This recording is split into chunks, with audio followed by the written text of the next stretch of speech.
J'ai pris mon premier cachet, comme tous les soirs. J'ai pris mon litre de vodka, comme pratiquement tous les soirs. Et c'était pas suffisant. Et j'ai regardé ma plaquette de médicaments et je me suis dit, au pire, si je la prends, on verra bien ce que ça fait. Il y a toujours eu de l'alcool dans ma famille, depuis toujours. Mes grands-parents, du côté de ma maman, étaient alcooliques. Donc j'ai toujours connu les conséquences, je sais ce que ça fait, je les ai vus dans des états assez impressionnants quand on est enfant. Donc je m'étais toujours promis de jamais tomber dans l'alcool, au final. Et on ne fait pas toujours ce qu'on veut. Donc j'ai commencé à boire, j'avais 25 ans, c'était après une rupture amoureuse. C'était mon premier copain. Comme on a commencé, j'avais 18 ans, donc j'ai jamais vécu seule. C'était tout nouveau et je me suis retrouvée aussi en difficulté financière puisque je me suis retrouvée toute seule pour les charges et payer les loyers alors qu'on était deux. Donc ça a commencé à créer des complications. Moi je suis infirmière, j'étais déjà infirmière, c'était mon premier emploi. Et je me suis retrouvée avec des collègues qui n'étaient pas forcément bienveillants.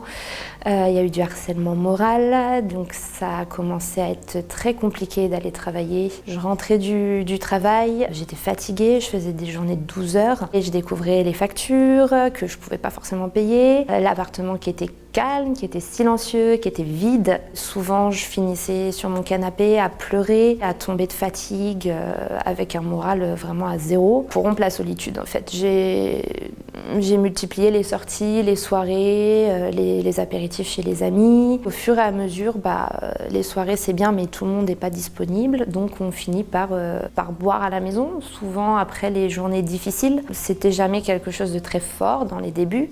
C'était du cidre, c'était de la bière que je buvais moi à la maison devant la télé en mangeant ou pour un plateau télé avant d'aller me coucher. On commence par boire les week-ends quand on ne travaille pas. Ça permet d'évacuer la pression, d'évacuer le stress qu'il y a eu dans la semaine. Puis après, c'est les jours de repos parce qu'il y a eu aussi la journée qui a été compliquée. Demain, on ne travaille pas, donc on va s'autoriser un verre ou deux. Puis finalement, je travaille demain, mais c'est pas grave. Je vais boire quand même parce que j'en ai besoin, mon moral en a besoin, donc je vais aller boire un verre, 2 verres. Et puis en étant seule, ça augmente facilement. On passe vite de 1 verre à 3, voire 4, voire pour moi la bouteille.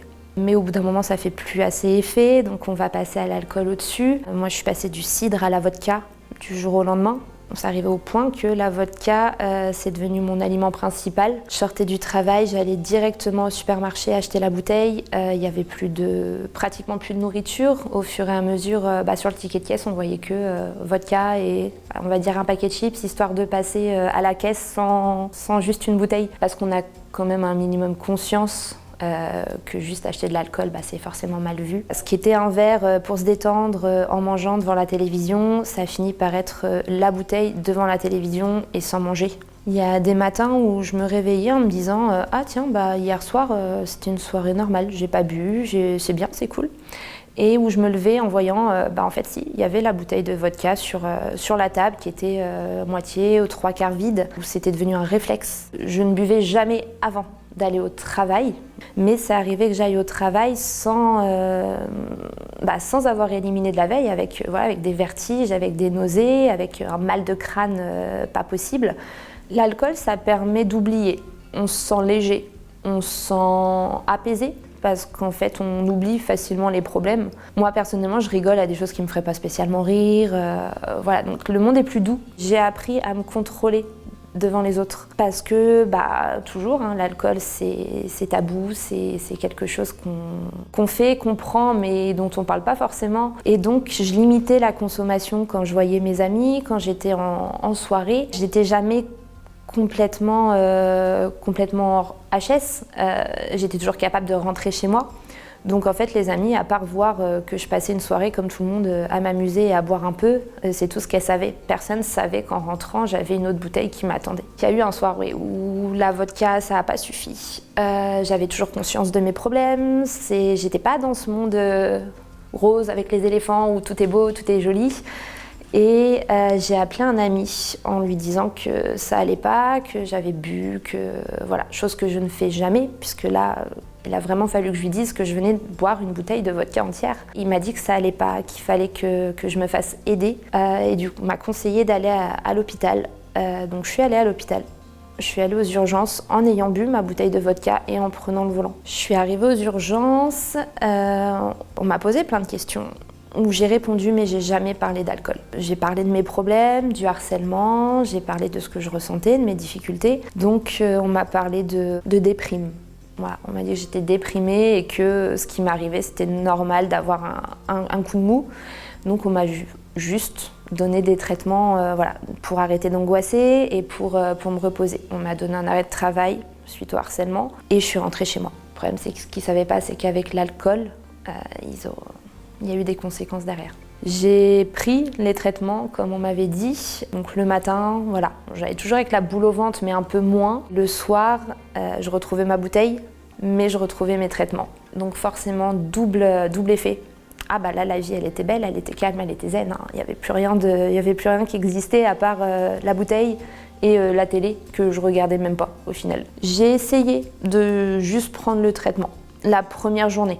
Je les ai pris en me disant ça va aller mieux. Alors bon, les antidépresseurs, je suis infirmière, je sais que ça marche pas immédiatement, voilà, je connais les effets. Les anxiolytiques, c'est censé fonctionner un peu plus vite. Je les ai pris le matin, comme on m'a dit. J'ai passé ma journée à la maison à ruminer. Et en fait, j'ai pas eu la patience, je sais pas, j'ai peut-être pas eu l'envie d'essayer de rester qu'avec les médicaments. Et même en sachant les effets, les dangers que ça pouvait provoquer, je suis quand même allée acheter ma bouteille le soir. Il y a un soir, j'avais repris le travail. Donc forcément, retour de l'angoisse, retour de la boule au ventre le matin, même avec les traitements. Journée extrêmement dure, 12 heures de travail, des patients super compliqués, toujours les collègues qui sont sur votre dos. Je suis sortie, j'ai acheté ma bouteille, je suis rentrée à la maison. J'ai pris mon premier cachet, comme tous les soirs. J'ai pris mon litre de vodka, comme pratiquement tous les soirs. Et c'était pas suffisant.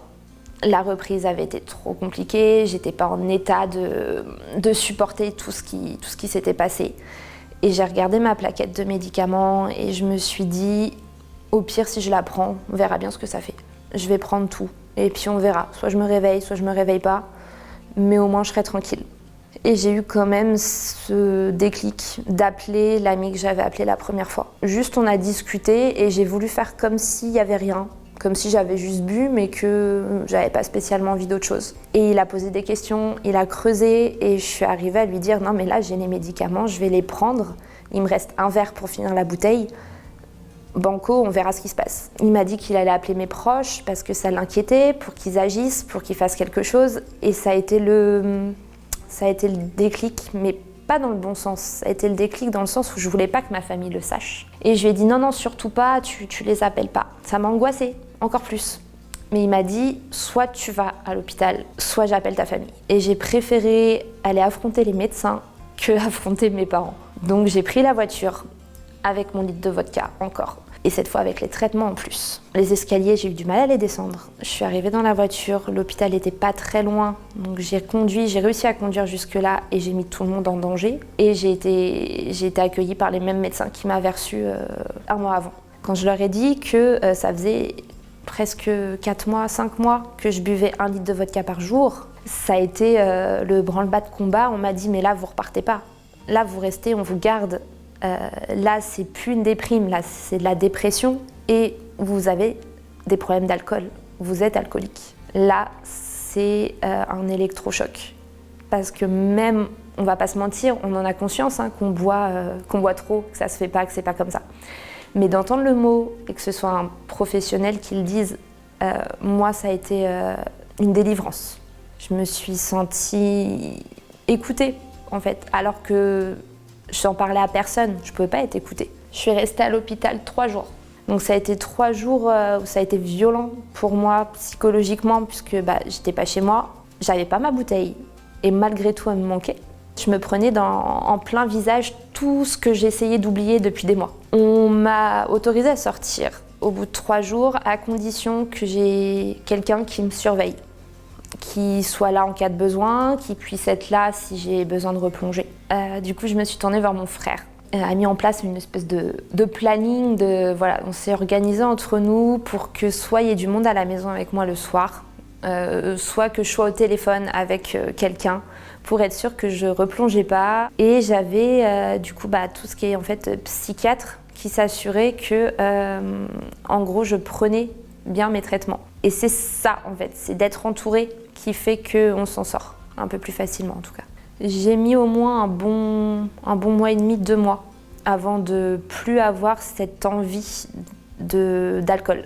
J'ai arrêté vraiment pour mon frère, pour mes amis, parce que j'ai vu aussi l'inquiétude qu'il y avait eu et que le fait que j'en arrive là, ça leur avait fait mal. J'avais pas envie d'avoir cette culpabilité en plus de faire souffrir les autres. Et après, je me suis rendu compte, avec les psys, avec tout ça, que l'alcool, c'était juste un moyen de se masquer les choses, de se voiler la face. Maintenant, je ne bois presque plus.